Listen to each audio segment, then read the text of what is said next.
주수 여러분, 굿모닝 행정학 진행하는 여러분의 영디 최영희입니다. 자, 우리 복습 테스트 오늘 했는데요. 네, 오늘이 아니라 어제 했었죠. 근데 아직 1주차 복습 테스트를 보고 있습니다. 제가 하루에 대략 6개 문제 정도를 지금 보면서 여러분들하고 진행을 할 거고요. 일단 아직은 1주차에 했었던 복습 테스트의 문제들을 보고 있습니다. 내일부터 2주차에 했었던 문제들까지 같이 정리를 할 거니까 여러분 오늘 내일, 모레, 그 다음 날까지 꼭 복습 테스트의 영상 다 활용하셔서 문제에 대한 해설 들어주세요. 지금은 행정학을 처음 하고 계시는 때이기 때문에 아마 복습이 낯설고 어색할 수 있습니다. 하지만 이것도 익숙해져야 하거든요. 문제를 보는 연습을 계속 해주셔야 되니까 저랑 좀 힘들겠지만 같이 한번 풀어볼게요. 자, 7번부터 들어가 보도록 합시다. 1주차의 복습 테스트 문제입니다. 사회적 자본에 대한 이야기들을 진행했었죠. 사회적 자본은 신뢰를 통해 거래 비용을 감소시키는 기능을 가지고 있습니다. 기억하셔야 돼요. 제가 뭐라고 했냐면 화폐 자본은 아닌데 경제 자본은 아닌데 실제 경제적인 효과는 있다라고 했습니다. 왜 경제적인 효과가 있다라고 했냐면 구성원을 신뢰할 수 있기 때문에 거래 비용이 줄어든다라고 얘기했고요. 공동체 의식이 강화되면서 지식의 공유, 네트워크 강화 같은 긍정적인 측면들을 기대할 수 있습니다. 하지만 사회적 자본은 공동체에 대한 무조건적인 봉사는 아니고요. 상호 호혜주의라고 표현했죠. 상호에 대해 이득이 발생하는 것. 이렇게 사회적 자본을 만들면 나도 유리할 거야라는 그런 마인드에서 출발하기 때문에 무조건적인 봉사를 전제하고 있지는 않습니다. 3번 X, 4번 추상적이기 때문에 측정을 계량하기 어렵죠. 맞습니다. 자, 문제의 정답이 되는 건 그래서 3번입니다. 자, 사회적 자본에 대한 문제 하나 더 풀어볼까요? 사회적 자본에 대한 설명으로 가장 옳지 않은 것. 신뢰를 통해 거래 비용을 감소시키는 기능이 있고요. 굉장히 자주 등장하는 선지입니다. 단기간에 정부 주도하에 국민 운동으로 형성될 수는 없습니다. 물론 정부가 이끌어주면 사회적 자본의 형성이 더 손쉬워질 수는 있습니다만 정부 혼자의 힘으로는 할 수 없습니다. 정부도 주도하고 국민도 함께하고 장기간에 걸쳐서 스물스물 만들어지는 게 사회적 자본이기 때문에 2번 틀렸고요. 개념적으로 추상적이기 때문에 객관적으로 계량하기 어렵고요. 개인이나 집단이나 지역 공동체 국가 다양한 수준에서 사회적 자본이 형성될 수 있기 때문에 지금 보시는 4번 맞는 선지입니다. 딱 보시면 7번하고 8번이 선지가 좀 겹치는 느낌이 들 거예요. 행정학 문제들이 이렇습니다. 지금 보시는 이런 선지들은요. 중요한 선지여서 계속 반복되고요. 또 이런 선지.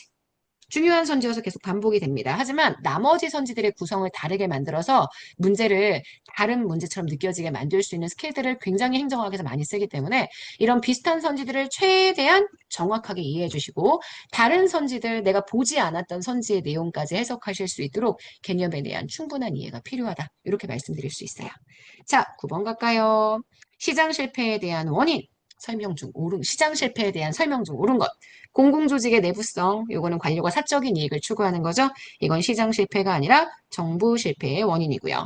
파생적 외부 효과는 정부가 개입을 했습니다. 보조금이나 규제나 이러한 것들에 대한 개입을 했어요. 이게 부작용을 가져왔습니다. 정부의 정책이 부작용을 가져왔으니까 어떻게 해야 돼요? 개입을 줄여야 합니다.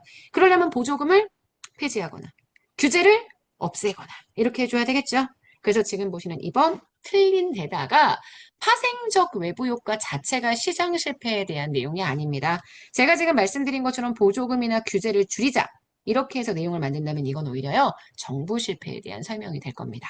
자, 자연 독점은 독점이에요. 그래서 공적인 공급을 해야 합니다. 그리고 보조금으로 대응할 수는 없어요. 자연 독점의 경우에는 정부가 규제를 하거나 공적인 공급으로 대응을 하거나 그래서 틀린 선지입니다. 제3자에게 의도하지 않은 이득이나 손해를 주는 현상, 네, 이게 우리가 얘기하는 외부 효과입니다. 외부 효과가 발생을 하게 되면 정부는 아까 봤던 것처럼 보조금이나 규제나 이런 것들로 대응을 하죠. 긍정적인 외부 효과에는 보조금, 부정적인 외부 효과에는 규제. 어쨌든 중요한 건 외부 효과는 시장 실패의 원인이 맞으니까요. 지금 보시는 4번 맞는 선지가 됩니다. 자, 이걸 조금 어렵게 풀어봤던 10번 문제로 한번 내용을 보도록 하겠습니다. 제가 예전 국회생 문제 가지고 지금 문제를 구성을 했기 때문에 10번은 오지선다인데요. 뭐 중요하지 않습니다. 사지든 오지든 네, 답을 맞추면 되죠. 시장 실패, 독과점 현상, 네, 불완전한 경쟁이라는 현상이 자원 배분의 비효율성을 발생시킬 수 있고요.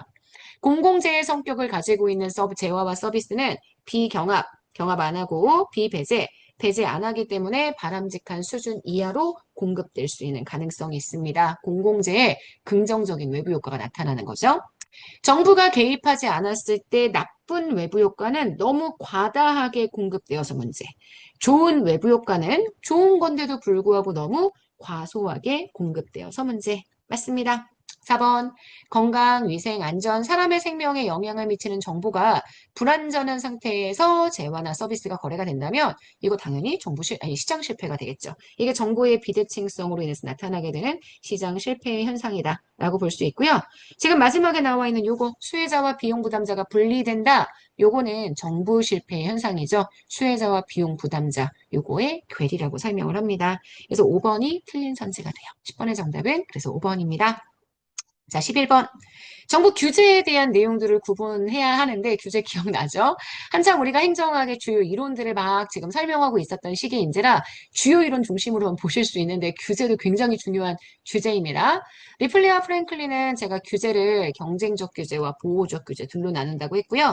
이 경쟁적 규제가 경제적 규제와 유사, 보호적 규제가 사회적 규제와 유사. 그래서 리플리와 프랭클린은 2장 가서 좀 열심히 보자 이런 얘기 했었습니다. 자, 시장 유인적 규제는 규제의 효과가 덜 확실합니다. 문제에서 나와 있지는 않지만 시장 유인적 규제를 우리가 설명한다? 그러면 이거는 당연히 명령지시와 비교했을 때 그 특징이 도드라진다고 얘기할 수 있습니다. 규제의 효과를 담보할 수 있다? 이건 명령지시가 훨씬 더 크죠. 그래서 시장 유인적 규제는 명령지시적 규제에 비해서 규제의 효과를 담보하기가 조금 어렵다는 거.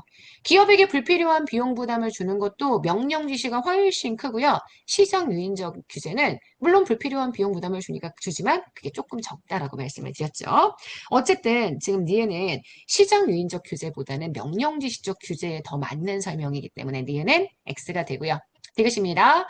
환경규제, 산업재해 규제는 공익을 위해서 사회적 규제를 실시하는 형태입니다. 맞는 선지가 되고요. 포지티브 규제는 규제가 너무 많고요.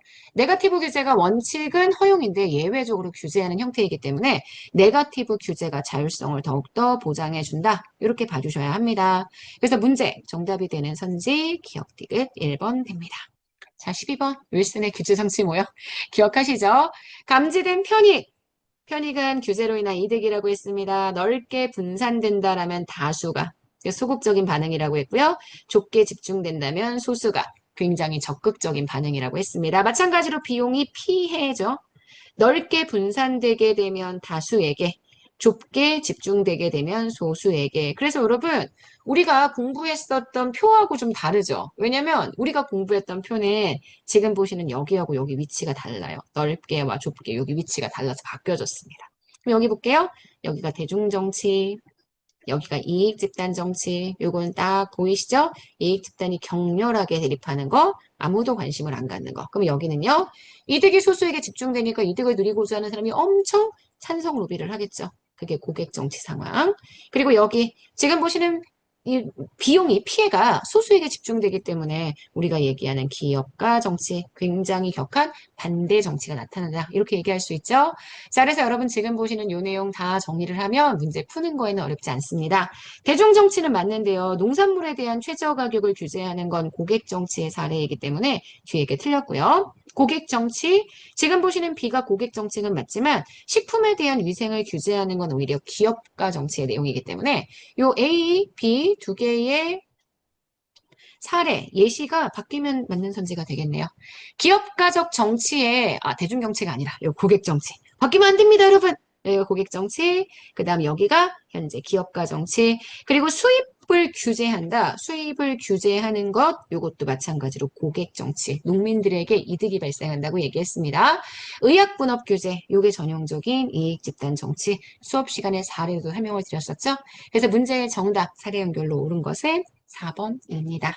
자, 여기까지 해서 우리 오늘 굿모닝 행정학 1주차에 풀어봤었던 복습 테스트의 문제 12번까지 풀었습니다. 아직 1주차 문제가 3개나 더 남았습니다. 이 3개와 2주차의 문제들을 포함해서 우리 다음 시간 내일 아침 진행을 할 거니까 여러분 꼭 2주차 테스트까지 잘 응시해 주시고요. 1주차와 2주차의 시험 문제 다 가지고 저랑 같이 이 영상 활용하시면 좋겠습니다. 자, 여러분 구독, 좋아요. 이러면 너무 유튜버 같나요?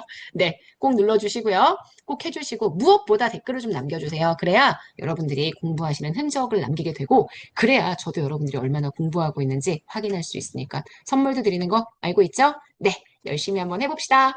자, 여러분 오늘 하루 정말 여러분 거고요. 내일 아침에 만나겠습니다. 여러분 안녕.